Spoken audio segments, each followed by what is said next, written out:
So what's up mga tao? Hindi, joke lang.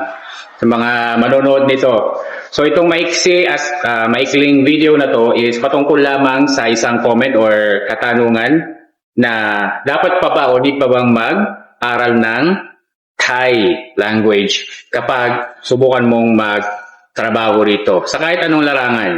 Okay, pero specify natin kung ikaw ay nagtuturo.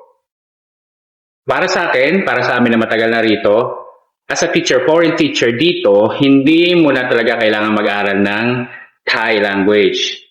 Pero, bilang ikaw ay nakatira rito, nagstay rito, kailangan mong matuto bilang pang-araw-araw na daily communication mo, basic communication sa mga tao dito outside ng premises ng school, outside ng iyong trabaho. Pero, kapag ikaw ay nagtuturo na at nasa loob na ng school, hindi kailangan. Kasi ikaw ay foreign teacher. English foreign teacher. So, meaning to say, kailangan maging stricto ka sa pagsasalita ng English. Kasi, ang mga Thai teachers dito ay nakakapagsalita naman talaga ng English. Hindi nga lang kasing fluent ng native speakers or medyo kapantay na din.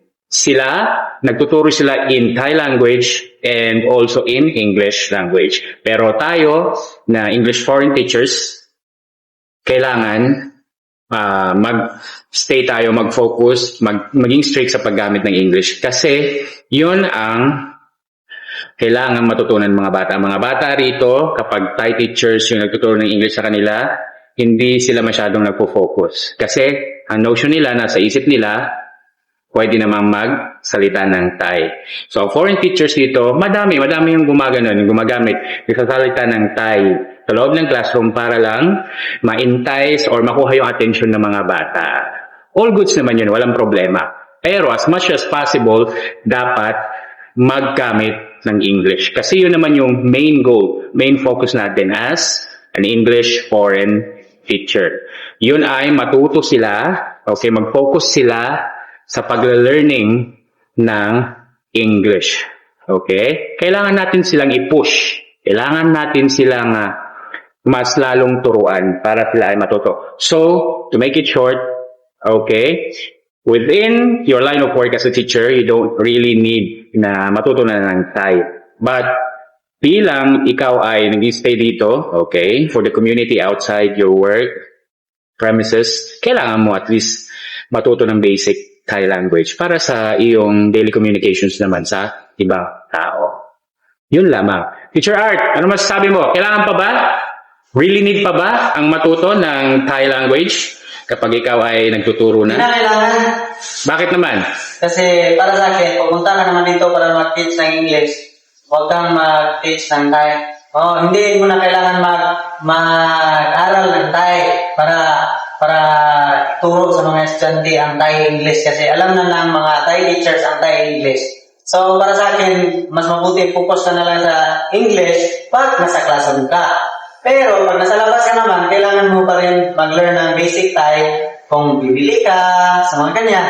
Bibili, pagbigay ng respeto sa mga Thai people, yung ganyan. Yun. So, yun nga. Okay. Again, bago tayo matapos, klaruhin natin.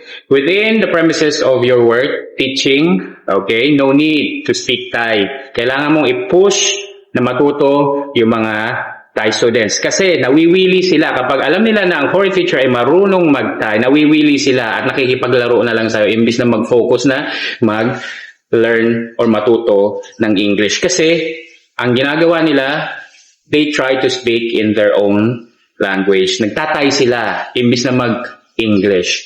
And then, for communication, personal communication, basic communication mo outside ng work mo, para makisalamuha, makipag-communicate sa mga Thai people, kailangan mo talaga. So, yun lamang po.